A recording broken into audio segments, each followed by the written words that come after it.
The story of Cornelius Vanderbilt. 1810. A small weather-beaten farmhouse squats on the edge of Staten Island overlooking New York Harbor. It is the home of the Vanderbilts. In the dooryard, his cold blue eyes trained on the fleet of bobbing vessels which skims across the bay, stands young Cornelius Vanderbilt. A crag-like youth with a square jaw and fists like the blocks on a mainsail. Matured before his time, he's the roughest, toughest, and most headstrong of the whole Vanderbilt brood. Eagerly, he stares at the swinging ships, then spits decisively into the dust and makes for the house. I made up my mind, Ma. I'm going to sea. Cornel, what are you talking about? I'm leaving. I'm shipping out. Wait till I tell your pa. Oh, I'm sick of working for him, plowing fields, tending chickens. Where's it getting me? It's a mighty terrible life at sea, son. It's cold and wet, and they won't feed you near enough. Oh, I don't care. Anything's better than this. I want to get ahead. If I stick with Pa, I'll be just like him, lazy, shiftless. Don't you say that about your pa, Cornelius. Not a better man in this whole state. Anyway, you owe me something at least. Running off to sea, why, I never heard of the like. Besides, I need you here, son. I just can't let you go. You don't want me to make good, huh? You want me to stay here, rooting the ground till I die? Now, Cornel, don't talk that way. I'll help you all I can. What'd you like to do? I mean, besides going to sea? Well, if I had a boat of my own, that's it. If I had a boat of my own, I could make more than Pa does right now. There's a good money to be made here in the New York Harbor. Honest money? Yeah. You ain't thinking of smuggling off on one of them foreign ships, are you? No, I'd carry cargoes, maybe passengers. I got plenty of passengers when they found out I was reliable. That's the main thing. Make folks know they can depend on you, and they'll deal with you. Takes money to buy a boat. Well, if somebody'd lend me the money, I'd pay it back. Honest, I would. How much the boat cost? Well, there's a dandy periauger over at Port Richmond. For sale cheap. I could buy it for $100. $100? That's a lot of money. I'd pay it back, Ma. I could make over $1,000 a year with it. Yes, sir. Wouldn't be nothing. I'll tell you what, son. You can have the $100. Oh, Ma. But you got to earn it. I'll do anything you say. Your birthday's 4 weeks from now. Can you plow the 8-acre lot down by Port Richmond by then? Plow an 8-acre lot? And plant it. Your pa wants it planted to corn. That's an awful job to do in 4 weeks. But I'll get it done. Why, to get that boat, I'd sit on the hottest fire. Cornel, no cussing. Oh. You gotta stop that awful cussing, or you don't get the money. Oh, all right, Ma. I won't cuss no more. At least, not till I buy that boat.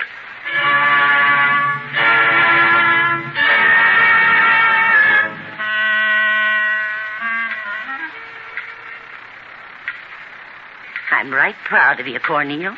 To tell the truth, I didn't believe you could plow that field. Yeah, the lot's planted, too. To corn, like you said. You'll get my boat? Well, we'll open the back of this clock.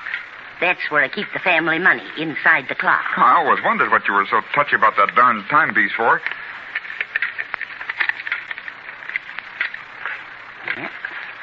Here you are, son. 15, 17, 18. $100. You certainly earned it. Oh, but I'm going to pay it back to you. I'll pay it back threefold. Tell Brother Jake to feed the chickens.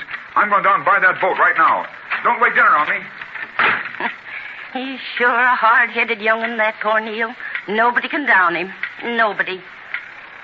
Well, still got a few dollars left, thank heaven. Reckon I'll put it back before Pa comes along.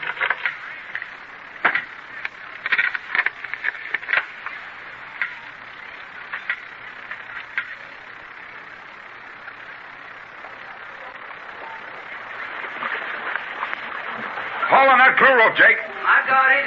Oh, wait till I get it tied. There. Oh, she sure is a pretty ship, Cornel. Best ship in the river. I own 3 of them now. 3 real sailing vessels. It was only 7 years ago that Ma lent me $100 to buy the periauger. Well, keep on this way and you'll be a millionaire. Yeah. Cornel, look it. Huh? Coming up the river just behind us. Oh, didn't you ever see one of those things before? It's a dang steamboat. Oh, she sure travels fast. Oh, look at them paddles. They're churning up the water. Steamboats won't ever be any good. Lord almighty, what a racket. Ooh, she's coming along mighty fast, Cornel. She's no faster than my ship. Appears to me like she's gonna pass us. Coming mighty close, too. Liable to scrape us alongside when we reach that riverbed. A doggone hog. Hey, you! Get that blasted smoke right out of the way. Think you're on the river? Yeah, you better put some paddle wheels on that scow if you expect to reach Albany. You shark-faced lover, steer to port.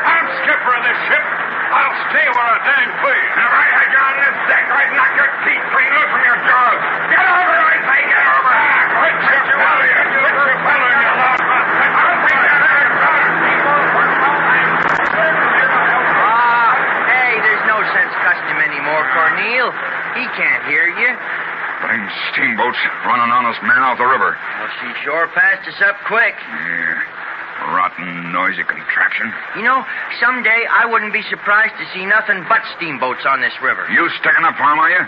Oh, of course not, Cornel, but...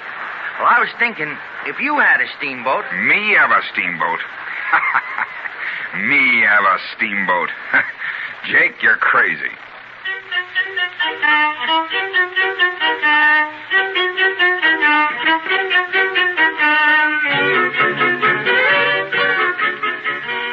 And that's what I intend to do, Ma. I'm selling my ships, the whole bag and baggage. I'm going in for steamboats. Steamboat? Yeah? That takes a lot of money. I never failed you yet, have I? No, but you're a grown man now, Cornel. And a married man, too. What does Sophie think about it? She's against it. Well, you ought to consider Sophie a little. I do, but she can't understand like you. I've been thinking a lot in the last couple of years. Boilers have it all over sales. The real money's going to be in steamboating. Mm-hmm. Whatever you think is right, son.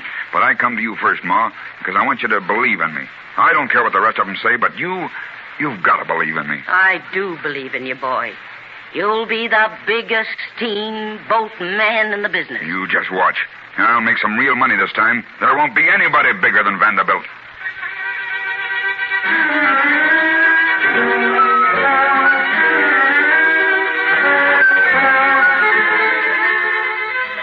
True to his word, Cornelius Vanderbilt turned every effort to steamboating. From captain of a small Staten Island ferry boat, he rose by hard-fisted methods to become the most influential ship owner in New York. Men admired him, feared him, called him Commodore. And Phoebe Vanderbilt, from her tiny house overlooking the bay, watched her son climb to wealth and power, watched with one eye on the great flowered clock which relentlessly ticked away the years. Cornelius, don't slam that door so hard. Nearly made me drop the spoon in these freezers I'm cooking. Ma, I've got news for you. Now, wipe that dust off in your shoes. You ain't such a big man that you can come tracking dust all over the house. Where's the rag? Here. Ma, you know, I made a lot of money in these last 5 years, carrying passengers to California in my boats. It's a lucky thing they had that gold rush. And it's luckier that you didn't try digging the canal across that place called Nicaragua. You'd have lost everything you had. Oh, I wasn't going to dig no canal. These freezers don't taste so good, huh? Yeah, must be getting old. I can't cook like I used to. Oh, you're not old? 85. Been living on borrowed time. You're not so young yourself. I'm 59, but I certainly don't feel it. I've been working ever since I was 16. About time I took a vacation, yes, sir. What's on your mind, son? I'm a rich man, Ma. Fact is, I'm the richest man in America, outside of Astor, and he doesn't count. His father left him everything he owns. Well, you ain't done so bad. When you was a little boy, I had big plans for you. I don't know. Guess you turned out to be bigger than my plans. I'm proud that you're my mother. I'm proud I'm Phoebe Vanderbilt's son, and not one of those white-livered aristocrats across the bay. They don't treat you so good, do they, Cornel? They don't invite me to their houses, if that's what you mean. They say I'm rough, uneducated. Well, maybe I am. But when they come to me asking favors, they crawl like worms. There's no use to be bitter. It won't help none. When I'm through with them, they'll swallow dirt. Ma, I'm going on a vacation. I'm going to Europe. Europe? I'm building a yacht, the finest steam yacht in the world. And you're a-fixing to gallivant all over Europe? I am. We'll meet queens and kings. We'll sail to England, up to the Mediterranean. We'll make those stuck-up snobs take notice of the Vanderbilts. Cornelius, you don't figure on... You're coming along. I want you. You'll be just as comfortable as you are I can just see myself. Now, I've lived my life here, and I don't aim to leave it now. I'm too old, Cornelius. Oh, but, Ma, No use arguing. I'm staying here. That old clock in the corner is going to catch up with me one of these days. George, I owe a lot to that clock. That's where you kept your money. The $100 you gave me to buy the periauger. It came out of that clock. How much do you say you're worth, son? Over $11 million. I guess my 100 is a pretty good investment. But you, Cornel, you were the real investment. Yeah. Boy, hey, Ma, you're crying. Ain't neither. It's the heat coming up from this stove. Now, you get along, Cornel, or I won't ever have these preserves finished. All right. take care of yourself, Ma. I'll see you before I leave for Europe. Goodbye. Give my love to Sophie. I will. Goodbye. 85 years.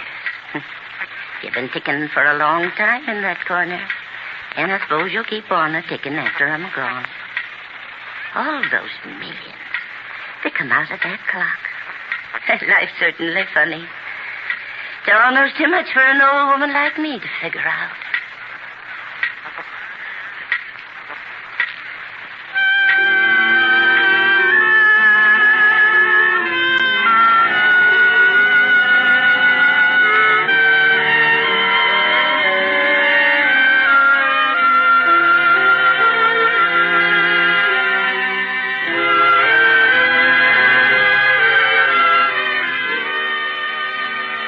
With the passing of Phoebe Vanderbilt, Cornelius was forced to continue his way without her wise and loving counsel. Shortly after the Civil War, he sold his fleet of ships and turned to railroading. Ruthlessly, he battered his way to the top, building the New York Central Railroad and swelling his fortune to $90 million. In 1877, Commodore Cornelius Vanderbilt, greatest of his name, died at the age of 83. The richest man in America. A man of indomitable power and limitless energy. A captain of industry.